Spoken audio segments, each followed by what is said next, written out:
कति नाम पुग्यो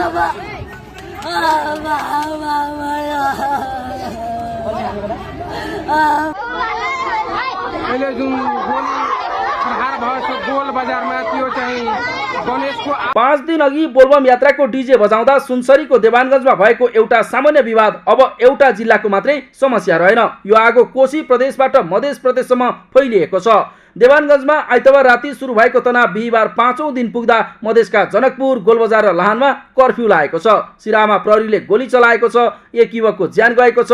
देवानगञ्जमा आइतबारे गोली लागेका अर्का युवकको पनि उपचारको क्रममा मृत्यु भयो। तर आगजनी, तोडफोड र प्रदर्शन भने रोकिएको छैन। बिहीबार त झन् देवानगञ्ज घटनाले अहिलेसम्मकै उग्र रूप लिएको छ।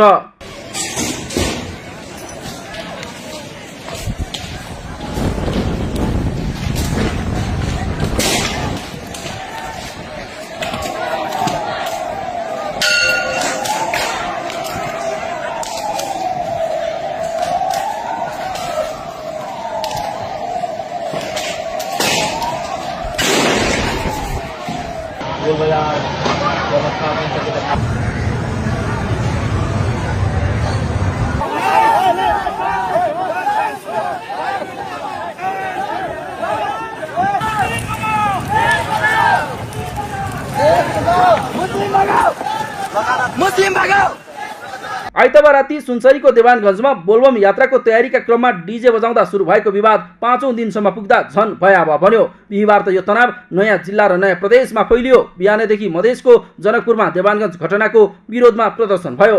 रामनाथ चोकमा सडक जाम गरियो। प्रदर्शन बिस्तारै अन्य क्षेत्रमा फैलियो। अवस्था बिग्रिन थालेपछि जिल्ला सुरक्षा समितिको आकस्मिक बैठक बस्यो।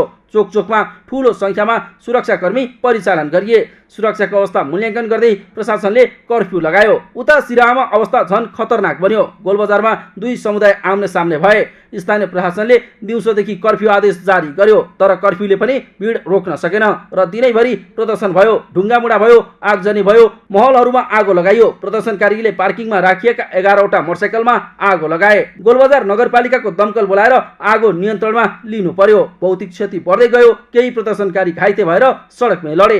अन्ततः स्थिति नियन्त्रण बाहिर जान थालेपछि प्रहरीले गोली चलायो र गोली लागेर गणेश यादवको मृत्यु भयो। अन्य केही व्यक्ति गम्भीर घाइते भए।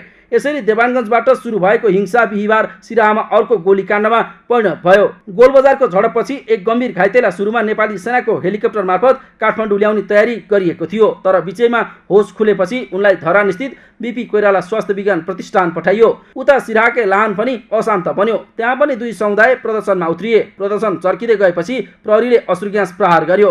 केही राउन्ड हवाई फायर समेत गर्यो। अवस्था नियन्त्रणमा नआएपछि प्रशासनले लाहान क्षेत्रमा पनि अर्को सूचना जारी नभएसम्म कर्फ्यू लगाएको छ। यसरी बिहीबार सिराहाका गोलबजार र लाहान दुवै कर्फ्यूको घेरामा परे। यता मध्य प्रदेशको राजधानी जनकपुर पनि तनावबाट जोगिन सकेन। बिहानैदेखि सुरु भएको प्रदर्शन दिउँसोसम्म उग्र बन्दै गयो। त्यसपछि धनुषा प्रशासनले जनकपुर उपमहानगरपालिकाका सबै वडा, लक्ष्मीनिया गाउँपालिका र नगरायन नगरपालिकामा अनिश्चितकालीन कर्फ्यू आदेश जारी गर्यो। प्रशासनले आवत जावत भेला, जुलुस, प्रदर्शन र सभा गर्न पूर्ण रूपमा रोक लगायो। आदेश उल्लङ्घन गर्नेमाथि कानुन बमोजिम कारबाही हुने चेतावनी समेत दियो। तनाव बढेपछि जनकपुरका शैक्षिक संस्थाहरू पनि बन्द गर्ने निर्णय गरियो। यता सुनसरीमा पनि अर्को दुःखद खबर आयो। आइतबार राति प्रहरीको गोली लागेर विराटनगर स्थित न्युरो अस्पतालमा उपचाररत 22 वर्षीय जयप्रकाश मेहताले बिहीबार उपचारकै क्रममा ज्यान गुमाए। उनको मृत्युसँगै देवानगञ्ज घटनामा मृत्यु हुनेको संख्या 2 पुगेको छ। अझै गोली लागेका 8 जना विभिन्न अस्पतालमा उपचाररत छन्। जयप्रकाशको मृत्युपछि देवानगञ्ज र विराटनगरमा सुरक्षा व्यवस्था थप कडा बनाइएको छ। यता लगातार फैलिँदै गएको तनावले मधेस सरकार दबावमा परेको छ। सुरक्षा संवेदनशीलता बढेको भन्दै गृह, सञ्चार तथा कानुन मन्त्रालयले अत्यावश्यक सरकारी काम बाहेक सरकारी सवारी साधन प्रयोग नगर्न सरकारी कार्यालयहरूलाई निर्देशन दिएका छन्। आवश्यक अवस्थामा बाहेक सरकारी गाडी नचलाउन र सुरक्षा अवस्थालाई ध्यानमा राख्न लिखित निर्देशन जारी गरिएको छ। सडकमा मात्र होइन, देवानगञ्जको घटना बिहीबार संघीय संसदसम्म पनि पुग्यो। प्रतिनिधि सभाको बैठकमा सांसदहरूले गोली चलाएको विषयमा आक्रोश पोखे। प्रशासन र सुरक्षा निकायले कोशी र मधेसका संवेदनशील क्षेत्रमा निगरानी बढाएका छन्। सुनसरी, सिराहा र धनुषाका विभिन्न स्थानमा नेपाली सेनासहित अतिरिक्त सुरक्षाकर्मी पनि थप परिचालन गरिएको छ।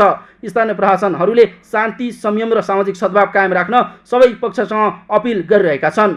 यसरी आइतबार राति सुनसरीको देवानगञ्जमा बोलबम यात्राको क्रममा बजाएको डिजेको न्युबाट सुरु भएको एउटा सामान्य विवाद बिहिबार 5औं दिन पुग्दा कोशी प्रदेशको सीमाभित्र रहेन, त्यसको असर मधेस प्रदेशसम्म फैलियो। सुनसरीमा दोस्रो मृत्यु भयो, सिराहामा फेरि प्रहरीको गोली चल्यो, अर्का युवकको ज्यान गयो। गोलबजारमा आगजनी भयो, लाहानमा अश्रु ग्यास र हवाई फायर भयो। जनकपुर, गोलबजार र लाहान कर्फ्यूको घेरामा परे। जनकपुरका विद्यालय बन्द भए। मधेस सरकारले सरकारी सवारी साधन समेत नियन्त्रणमा राख्ने निर्णय गर्यो र अन्ततः यो घटनाले संघीय संसदसम्मै प्रवेश गर्दै सरकारमाथि नै गोली चलाउने आदेशको जवाफ दिनुपर्ने दबाव सिर्जना गरिदियो। सगरमाथा टेलिभिजनका लागि सिराहाबाट सहकर्मी गणेश शाहका साथमा पुष्कर खतिवडा, काठमाडौँ।